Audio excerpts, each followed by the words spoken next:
صلى على النبي، والله العظيم ثلاثة لو حلفت لك مليون مرة إن الوصفة دي هتغنيكي عن 100 منتج تشتريه لبشرتك. الناس اللي عندها تجاعيد جامدة، هالات سمراء، مسام واسعة، كلف، نمش، وصفة طبيعية تعملها في البيت فعلا حلوة، حاجة فعلا تشكرني عليها، حاجة هتغير لك حياتك، حاجة موجودة وسهلة إنك تعملها، مطالب منك بس إنك تعملها.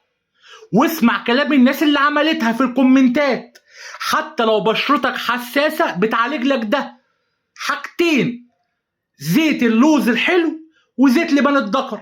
بس اصبر، اهدى اهدى، اسمع الفيديو لحد الاخر لان هي ليها طريقة معينة، ما تبقاش اهبل ومجنون تروح تعملها كده على طول. اسمع، زيت اللوز الحلو هتملى مثلا 3/4 الازازه، تجيب ازازه مثلا 3/4، واخر ربع ده زيت لبان الذكر او زيت المر. هو ليه اسمين، يا زيت المر يا زيت لبان الذكر. هتحط ربعها والباقي كله زيت اللوز الحلو، وهترج الازازه وتحطها كانك سيرم قبل ما تنام، قبل ما تنام. تمام. وتصحى الصبح تغسل وشك 7 8 ايام 10 ايام، يا عم 10 ايام، وشوف وشك نضاره، مسام متقفله، البشره مشدوده، تجاعيد مش موجوده، كل حاجه مش جوزك طلقك، خطيبك سابك ومشي، كل ده هتتظبط، اتظبط.